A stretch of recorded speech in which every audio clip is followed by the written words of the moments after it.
Good morning, everybody. I hope everyone had a good weekend. I hope the show closed well and strike went well for everybody who was required to be there. And if you weren't, I hope you had a good, relaxing weekend. Welcome from the wilds of Fort Stewart. In the barracks right now, oddly enough. We came back due to weather and some issues we ran into, but we're headed back out here in a couple hours. But at least I figured, hey, rather than doing this from the field, which would have been funny, I'll go ahead and do it from the office.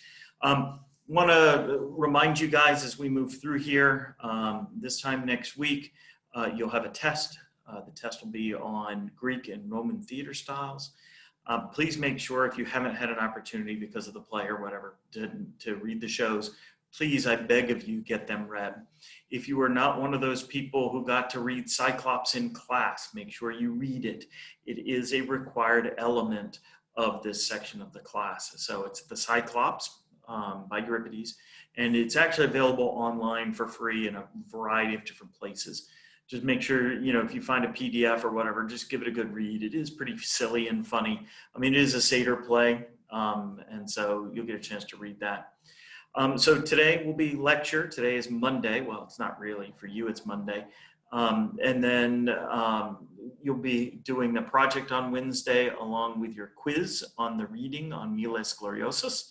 Then Friday, we'll all be back together to study and do a quick review session for ancient theater history.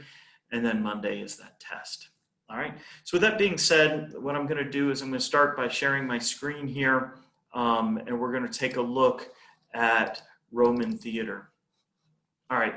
Now, this is the slide we ended with last time. It's just looking at the qualities of Roman performance. We were looking at the fact that performers themselves, the actors, they weren't as socially accepted or celebrities, but that they were okay. It was okay to be an actor.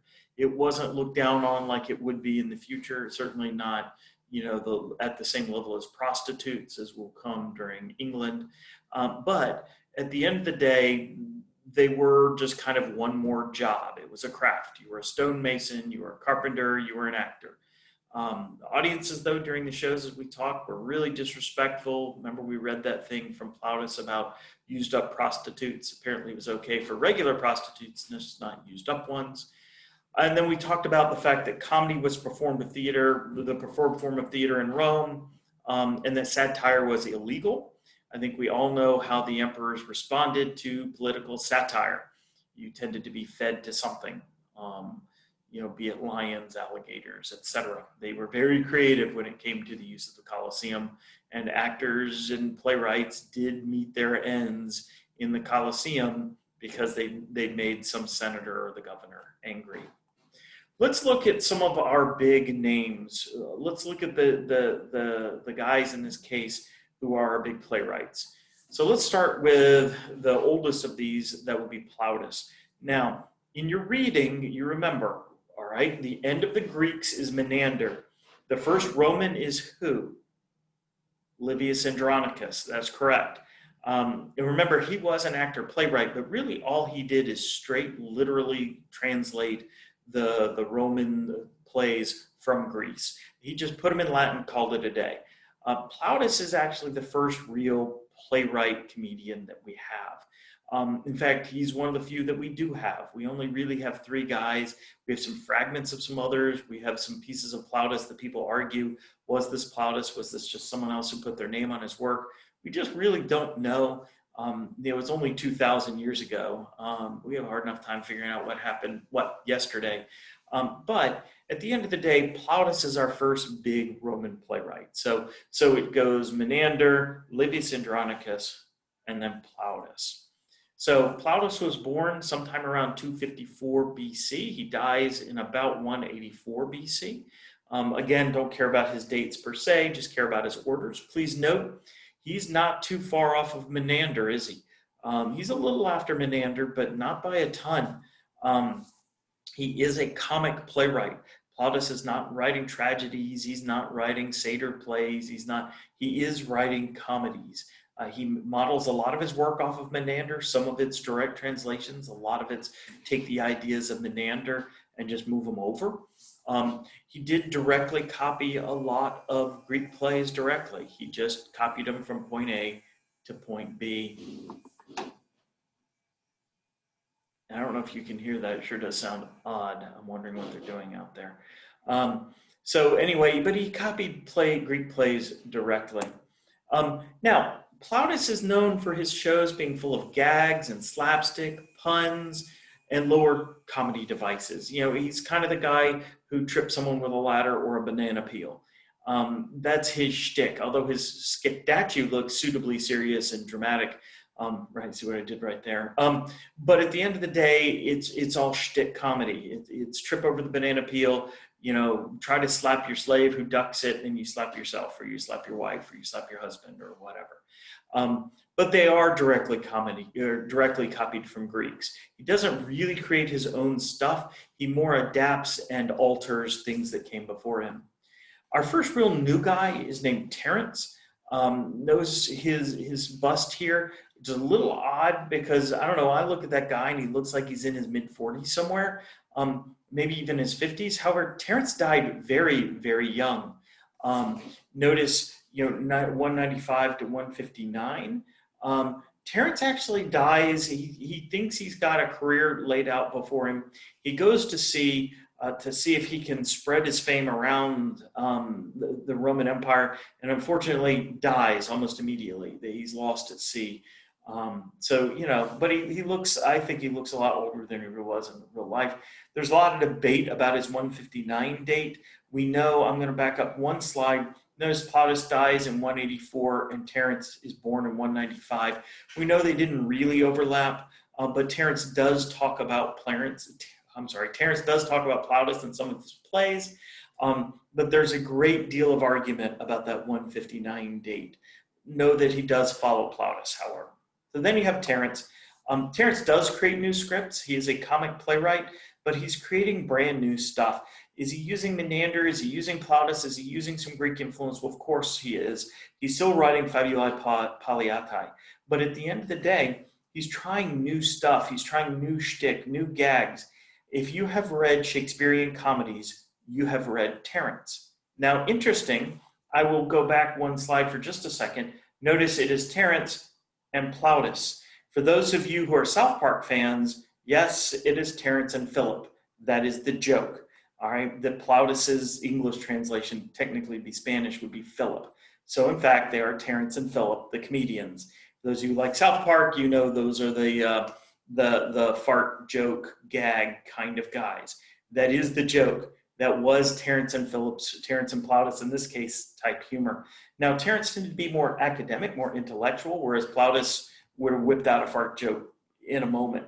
But Terence was not afraid of them either. And you guys will hopefully in your day get to read some Terence and experience some of that. He adapted Greek stories, but like I said, he changed the dialogue perspective and he fit a lot of his plays into Roman sensibilities. We're still Fabulae Palliatae. You can't make fun of the Romans, but you can make fun of the Greeks. And rather than like Plautus, who just directly translated them, Terence did a lot of fiddling with things and said, hey, what if instead of having two couples that are mixed up, what if it's brother and sister, instead of just having the two separate twins? What if, you know, I take this one and make him a slave to this one? And what if, and he did a lot of that where he took the base ideas of Menander and changed them, kind of took them to the next level. I would argue that if you know modern comedy, you know Menander and you know Terence. But as I said, Terence does actually write new stories and new situations. Plautus is really adapting from what was before. Now, is the vast majority of Terence still set in ancient Greece? Yes. Are there exceptions? Sure. But generally, we're still wearing our Greek cloak, right? You cannot make fun of the Romans.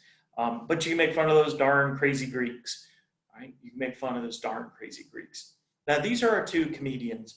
We do have a tragedian in the works as well, and that is Seneca. And I love this statue because you see so much pain in him. This is modeled on a Roman statue. I don't believe this is the actual original Roman statue, but there is one out there that looks very similar to this. Just, you know, it's seen some weather. Seneca, you can see his pain. We talked earlier, in class that Seneca was Nero's tutor. If you know anything about Roman history, Nero is just crazy, just cray-cray. And Seneca battles that all the way through his career, that yeah, I was the mentor of this guy, but he's gone crazy. And he does end his life because Nero says, you will kill yourself or I will kill you. And Seneca commits suicide. All right. He was born sometime around 4 AD. It's always kind of funny to think, I was born in 4. Okay. So he actually, he's about the same time as Jesus. He's a little bit after, but not by a lot. He's considered Rome's greatest tragic playwright. There were others floating around. Their plays weren't terribly popular from a population point of view. Remember that people are out there for entertainment. We'll talk about bread and circuses in a minute. But he's out there writing these tragic plays that people don't really want to see. Tragic playwrights tended to be the intellectuals, the erudite, the rich, the, oh, look how smart I am. People tended to go to tragedies back in ancient Rome. So his plays may be very well respected amongst the intelligentsia, but the average person only barely knew that he existed from that point of view. His plays reflect a Stoic belief that disaster occurs when passion takes the place of reason. In fact, Seneca's plays will be highly influential both in the Spanish Golden Age, which we won't study, and in the Elizabethan Age, which we do. Many of Shakespeare's tragedies are based around the works of Seneca. All right. So his plays are, again, talking about when disaster occurs, when passion takes the place of reason. Think about something like King Lear. If King Lear had just sucked it up, he knew Cordelia loved him the most. He just says, well, I understand she's kind of not getting it. All right, but I still love her and she inherits everything. That play would not have turned out tragically. But because he does, it does. Then I want to talk about another style of performance that was very popular, wildly popular in the Roman day. And we've seen a little bit of it, if you remember that kind of strange dance thing with the weird finger movement. And that's mime. And here I've quoted, a classic comic movie, Men in Tights. A mime is a terrible thing to waste. These are little mime statues. You can actually find these statues at the New York Museum, the Metropolitan Museum. Mime was a thing. And if you notice, some of the people look like they're acting, some wearing masks. This guy in the middle always looks to me like some weird Ferengi from Star Trek. It's important to note that mime travels the Roman Republic and the Roman Empire because so many people did not speak Latin. You couldn't really pick up a play and transfer it to somewhere else. If I have a Latin play and put it in Athens, put it in Londinium, put it in Orange, those people don't speak Latin. They really don't care to speak Latin.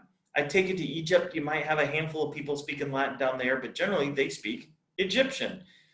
So performers were very limited if they were working from a written script. Mime, however, was very, very different. Mime isn't like we think about, as I mentioned before with Marcel Marceau, right? Where you've got the oh, I'm in a box, oh, what am I going to do to get out of this box? Right? Mime is simply a performance based around action rather than words. Could you speak? Sure. Could you have lines? Sure. But it was more about getting the story across through the action than the words themselves. And obviously the French and all that, Marcel Marceau and the guys in the white face paint that are creepy, that really is the same thing because they're using that mime, right? It tells the story again with no words. It is the most popular of the theatrical entertainments. Now, bear in mind, it's theatrical, and although gladiatorial combat is theatrical, I mean what we think of as traditional theater. Mimes featured jugglers, acrobats, short comic skits, vulgarity. Often there was a lot of nudity, especially late in period. Kind of the best way to think about this is a traveling circus. You may or may not have animals. You may or may not have clowns the way we think of them, but you had the jugglers and acrobats, the little comic skits. I would argue we would fill in as the clowns. The nudity.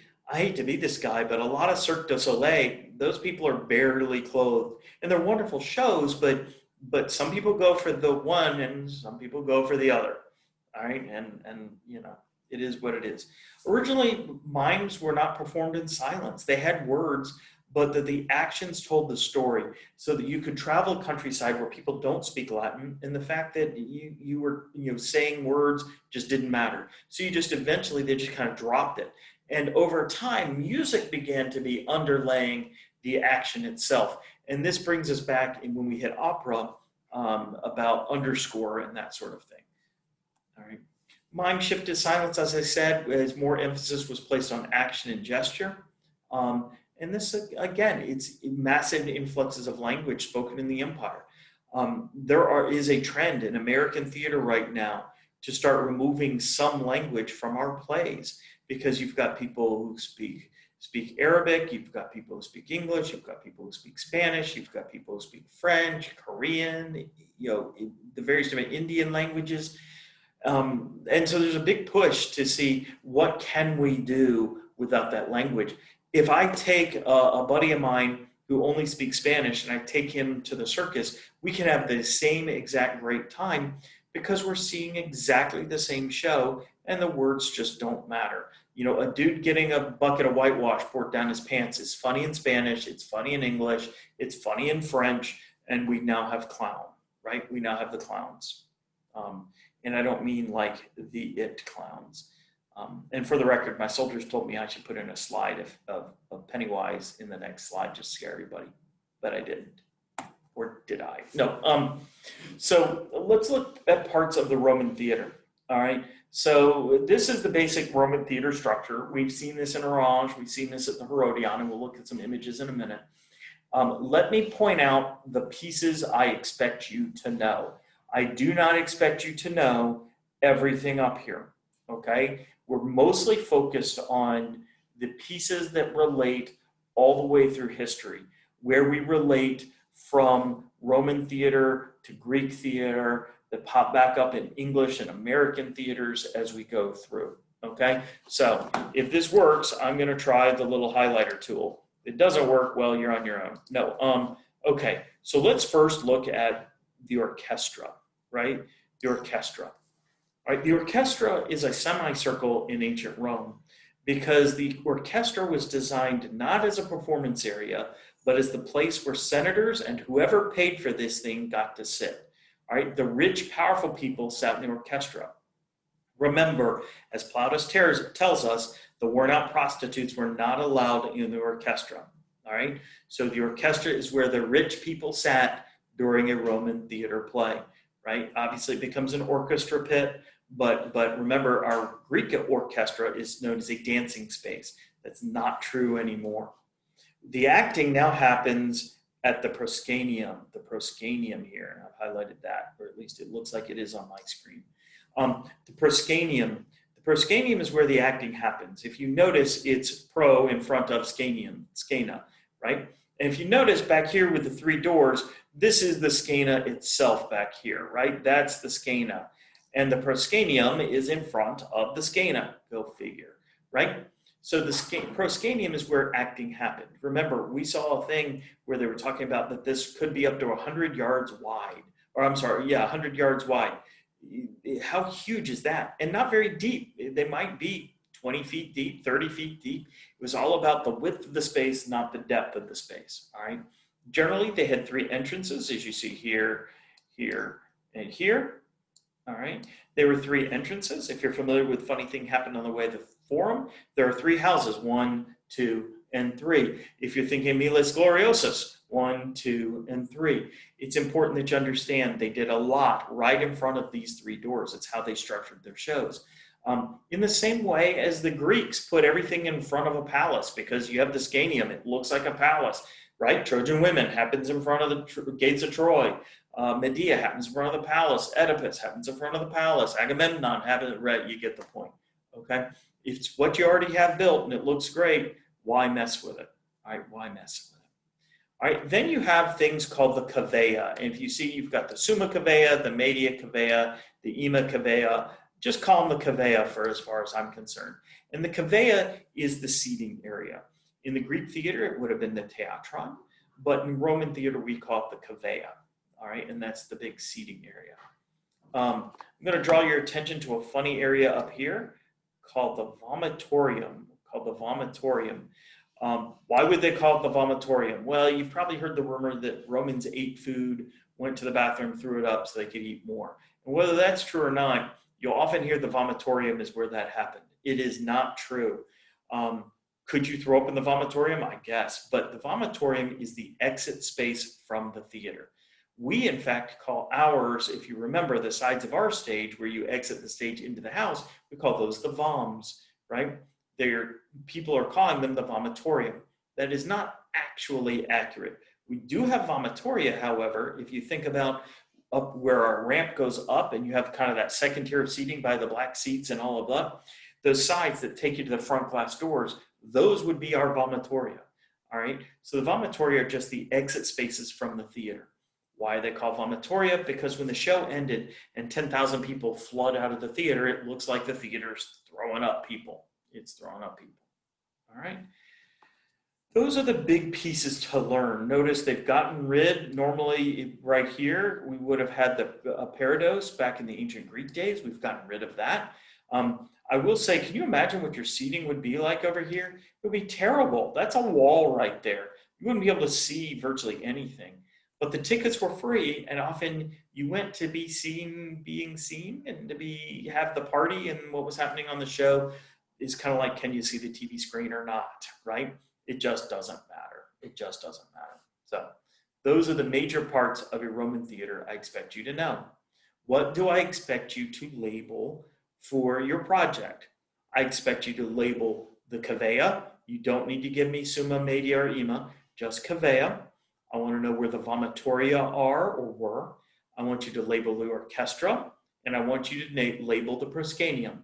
That's all you've got to do. That's all you've got to do. All right, so it's just what, 1, 2, 3, 4 spaces. All right, 4 spaces on that research. And you're only looking at a handful of theaters, so it shouldn't be too difficult. All right, let's keep going for a second. So here are some pictures of the theater in Pompeii. All right, here's some pictures. One of the reasons we look at these is Pompeii was buried under, I assume we know, buried under ash, but it's a much smaller theater than normal, so we can see everything very easily. Notice down here is the orchestra. Notice how relatively small it is, especially compared to Roman days.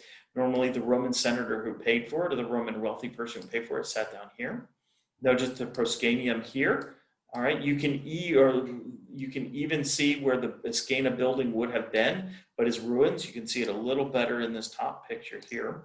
All right, you can see what used to be the parados, but has been altered, right? You can see up here, these people are standing at the end of the vomitoria, aren't they? Up here on the top left picture, all right, that I'm highlighting, right? The vomitoria for them to escape. And does it look like they're throwing it up? I don't know, I leave that to you. The top picture is the piece being remodeled and refinished. The bottom picture is when they've had a concert or performance. Pompeii's theater is still a very used space for the area. It's in great condition for a Roman theater. They've had to do some things to it. You can see in the pictures where they had put hand railings and such in. Some of these are actually places where they just drop a piece of wood. So if you look at the one at the bottom, slightly off to the left, there are a bunch of they look like they come out of the hillside and then do that. Well, they do that and they live like that, and then you just put a piece of wood or metal or whatever, and it makes a little bleacher seat. All right. Here's another theater. This is not Pompeii, obviously, but it's a very small theater in a small, I'm not going to tell you where because you may yet find this one. Notice you can see where the proscenium was here, kind of towards the middle of the screen. You can see our exits, 1, 2, and 3. You can't really see the vomitoria. You can see the stairs up the cavea, right? Notice here, this is the cavea all the way along here, right? There's the cavea. And you can see just how small the orchestra was, right? You're only looking to seat a couple of senators or a senator and a couple of buddies of his, right? And they're sitting in the middle of that being seen, okay? But notice in what good a condition this theater is in. Now, let's talk about the guy. You can't talk about Roman theater without talking about the Herodion. You can't talk about Roman theater without talking about the Herodion. Now, there were 2 theaters built into the hillside of Athens in ancient Greece, the Odeon and the Herodion. Technically, they were the Theater of Dionysus, but you don't care. But just know Odeon and Herodion. All right, this is the Herodion. It is one of the best maintained theaters in the world from its day, certainly. Although Orange is a little bit better right now because they've really sunk some money into it. Notice you can even see right here where I'm highlighted. All right, and now I'm going to see if it'll let me undo the highlighting. No, it won't let me undo it. I wanted to show you looking in, oh, I can use a laser pointer instead. Let's laser point right in here. All right, now I'll move it to the side. There is a brick. If I go up and back, nope, oh, sorry guys. Thought I knew how to do it. Oh, erase all ink on slide. There we go. All right, right here you can see there's a block that looks very different than all the other blocks. The reason for that is this was a theater to the god Dionysus. This is a Greek theater, and they could not simply get rid of his altar, right? Hey, it's theater to Bacchus, who's the Roman god. Screw him, we're getting rid of his theater. That is not going to go well. So what they do is they reduce the height of his family, right, of his altar. They make it floor level, and then they just simply make sure they don't walk on it. All right. Did they actually wind up walking on it or not? I don't know. People do all the time. But just know that that represents where his altar would have been. Notice you've got the seating up here in the cavea. Notice where the Romans, you can get kind of a feel back here if you look through the doorways that this was the original scena and this proscenium was added. So you can see where the curve would have wanted to continue around. You can see here on the sides where these would have wanted to continue around in the ancient Greek theater. But the Romans took it, they turned it into their own thing, and built a pretty spectacular structure. Again, notice 1, 2, and 3 entrances and exits. Although there's a path onto the stage, the belief here is still that those were just for convenience sake in the same way ours were, and not actually used for entry and exits of performers. Although who really knows? We don't have a whole lot of writing about what happened at the Herodion specifically. Notice the very large cavea. You can imagine, look how steep this is. I mean, this is almost like being in a basketball arena up high where it just really angles up. The acoustics were pretty good. However, at the end of the day, you're still seating 10,000 people in this thing. It's not the 30,000 that are in the Odeon, but it's still a very large number. And you got to have good acoustics for those actors who are down here on the proscenium to get their voices all the way up. Each of these niches would have had either a senator or a god or goddess or an emperor or someone who was important to whatever was going on. There are stories of various different niches. Like if this was the emperor, on his right hand would be a statue of whoever this guy was who was paying for the show. And so you can see that this person was at the right hand of the emperor or the god or whoever was dominating your specific space.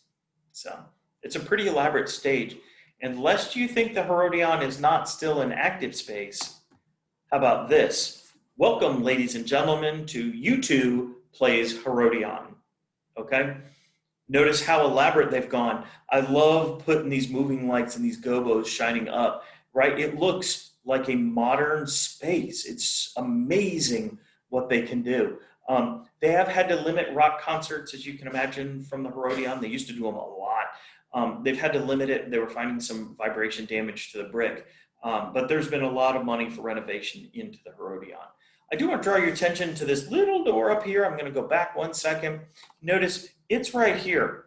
We believe the Herodion may have come all the way up here, that it would have been 4 or 5 stories tall, and just over the millennia, it's just kind of collapsed in on itself or broken up.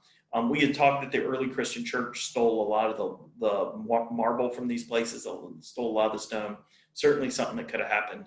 But can you imagine even being in here, what that would have been like if the wall had been 5 stories tall? How impressive. But anyway, you can see what this looks like and how very cool that performance would be in that space. Now, we need to talk about a term called the Ludi Romani. All right, this is a term you want to write down because it's going to come to haunt us for a very long time. All right, and that's the Ludi Romani. All right, the Ludi Romani, and it literally translates as Roman entertainments or Roman games. excuse me, and there were a series of them. There's the Ludi Synecdoche. Gee, I wonder what the Ludi Synecdoche would be. Right, it's theater, right? The games of scenes, right? The game of scene.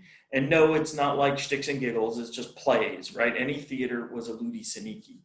Then you had the Ludi Gladiatorii, all right? That's gladiatorial combat, standard what you think of as gladiators. Give that guy a sword, fight it out. You had the Ludi Naumachia, and we'll talk about that in a second. You had the Ludi Circenses, and we'll look at some pictures of that as well. Oops, I thought I had put, but I guess I haven't. It's important to note, Ludi are Roman entertainments, and we get pegged together, unfortunately, during the early Christian period, specifically under Constantine, who we will talk about, I believe, in a minute, that because we are Roman, we are therefore decadent. And because it is decadent Roman stuff, it has to go. And there's no individualized judgment. It's not like, well, you can keep this, but get rid of this. Well, you can keep, this play was good and was fine, but get rid of this thing. Nope, right? All theater started as worship to the god Dionysus. It's all pagan. It goes. Ludi Gladiatorii started as worship of Etruscan gods. It's gone. They're actually technically funeral rites of the Etruscans. It's gone. Naumachia, same thing. It's kind of gladiatorii. It's gone. You gambled on the circus. You're out of here. So, and we'll talk about circenses here in a minute, but it's important to note these things were all grouped together and were banned all at the same time, which, by the way, will be a date, right? We have so few dates in what I'm holding you to. This will be your third for this period. We'll talk about it in a minute. So what is a Ludi Synecdoche? Obviously, the height of the Ludi Synecdoche is 2nd BC to 4th century AD, right? As we've talked, its origins are in Greek drama. And even all the way through the Roman period, it never fully shed this influence. I'm going to get the really annoying little laser off the screen.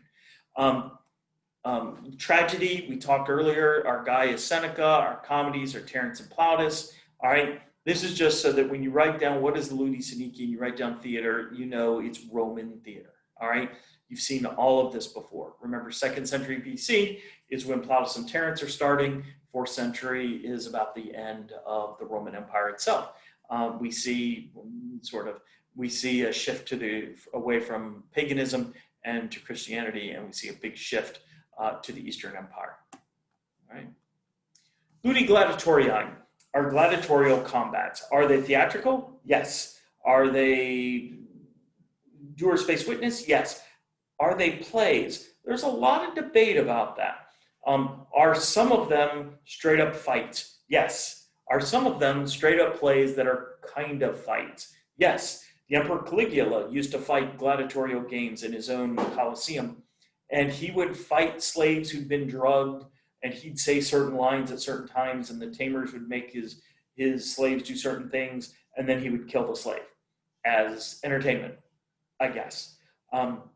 It is important to note, although people early on especially did die in gladiatorial games, that was not their point, and gladiators were very expensive to train, so you tried to not allow them to be killed, even if they didn't win. If they fought the battle well, Roman audiences tended to spare their lives. It wasn't they tended to worship them as good combatants, good fighters. Think about professional boxers as your best answer. Do people die in the ring? It does happen. It's not often, but it does happen. But Tyson loses a fight, no one thinks, oh, you're a terrible human being. I mean, they think that about Tyson for other reasons. But at the end of the day, he's still famous because he's a good fighter. There are lots of examples out there. Cassius Clay, he lost fights now and again, but he was such a good fighter. People respected him for that. And gladiators were the same way. You spent a lot of money on your gladiator. You really, training him, you really did not want him killed, even if he lost his fight.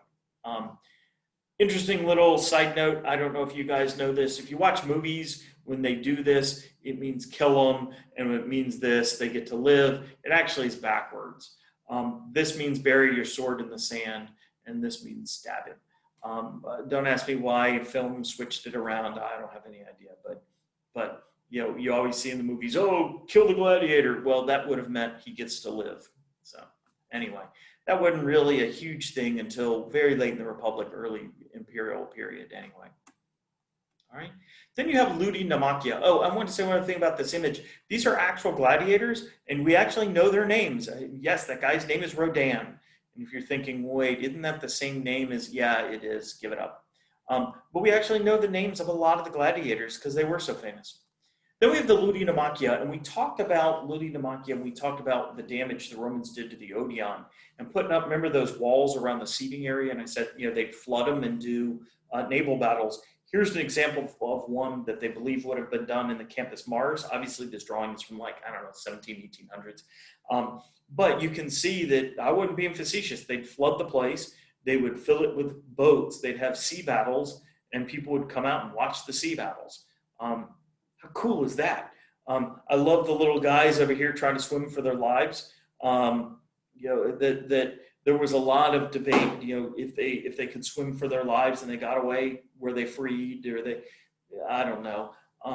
But it's kind of fun to think about these things as large naval battles that they're just doing for entertainment.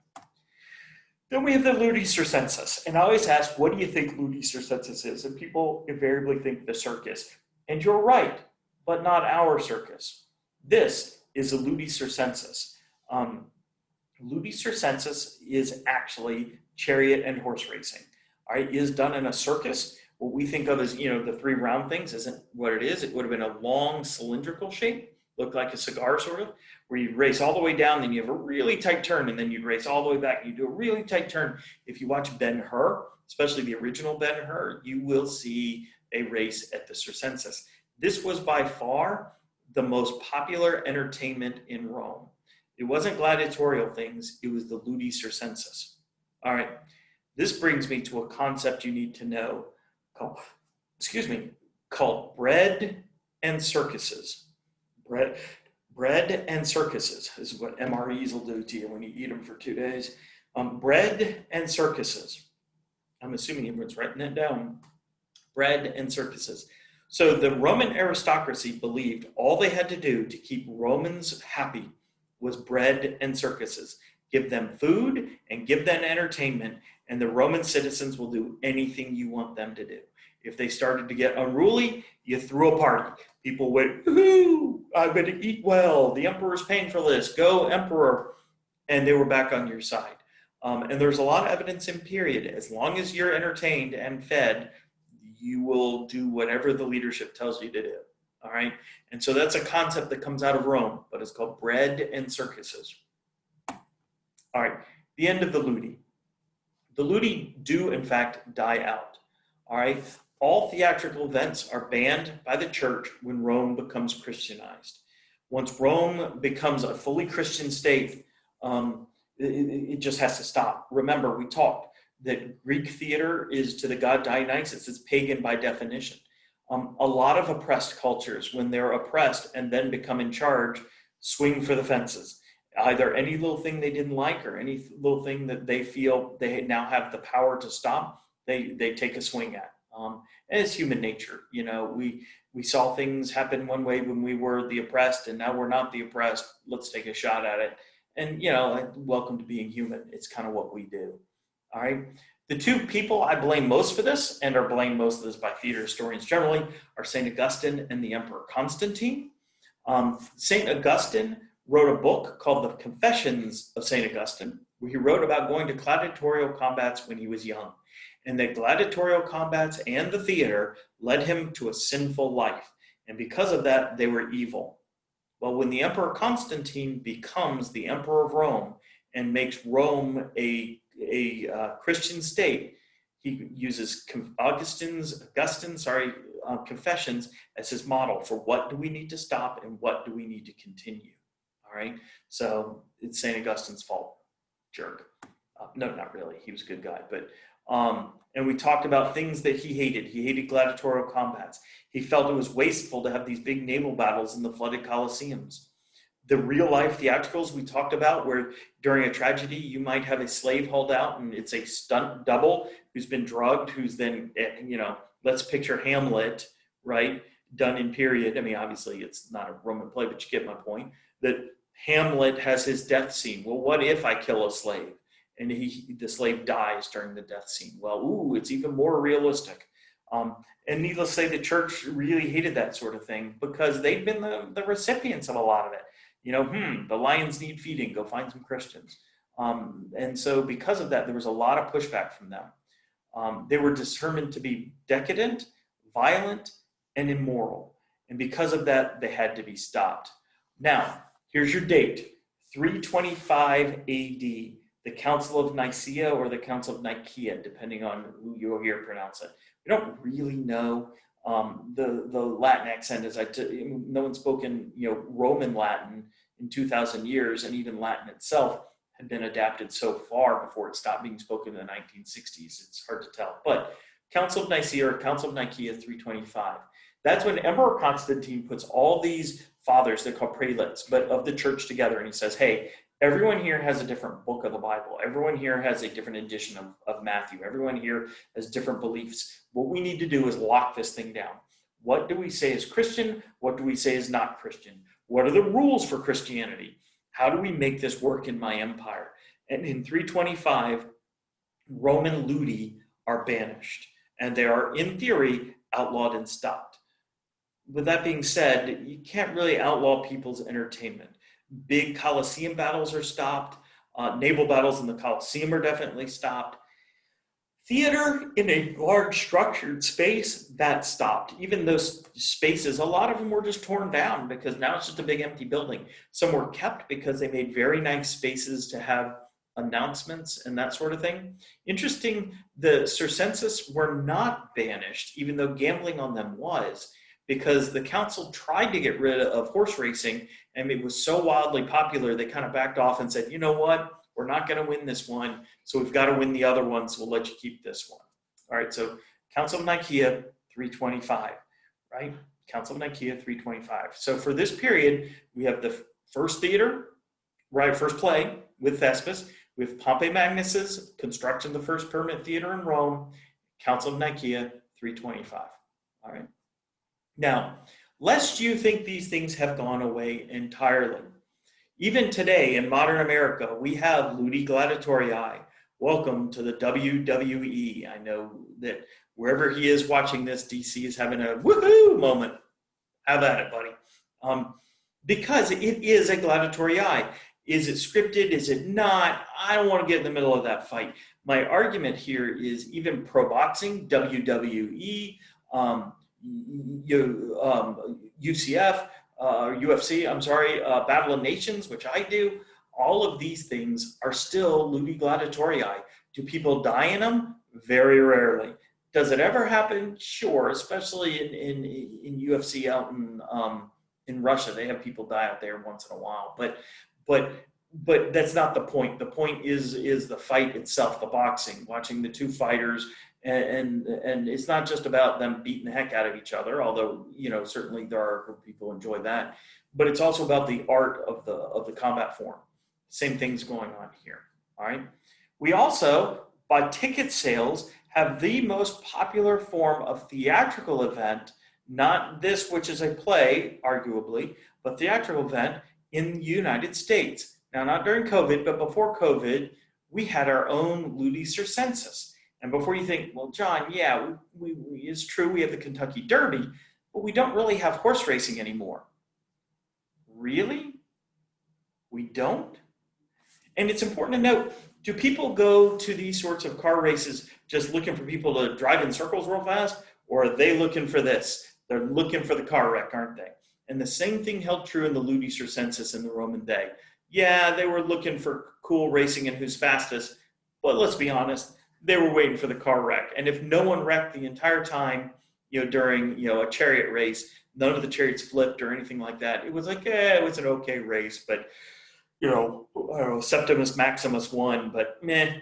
Whereas in this, it's like, woohoo, there were about 15 different crashes, and look at this guy's car right down here. I mean, I look at this car and I think, wow, he's on his side being dragged and being pushed. And then I look at the front of this car, and I'm trying to do the math on how that car is overlaying the front of that car, and where's this dude's engine, because you see where this car, anyway. So, we start looking at these things, and we as modern Americans, I'm not saying we in the class, but we as modern Americans look at this and it's like, yeah, NASCAR, woo!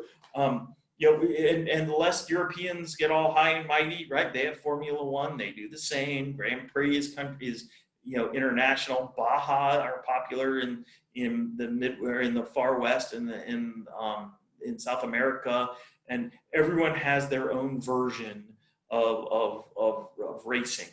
Maybe it's camels out in Saudi Arabia, and if you ever get to watch the camel races, they are cool. But nonetheless, they do cars and they do camels and they do a whole variety of things as well. We are still interested in this for the wrong reason, I would argue, that we like to see the wrecks. And we're happy when these drivers, we're hoping this car number 14, this driver's, in his driver's seat going, this is really going to be bad. But that he walks away just fine. But at the end of the day, you're there for the wreck. All right, so that is it for us today. I hope everyone had a good time. Make sure to check Canvas on Wednesday to see what your assignment is there. And I will see everybody on Friday. Take care, everyone.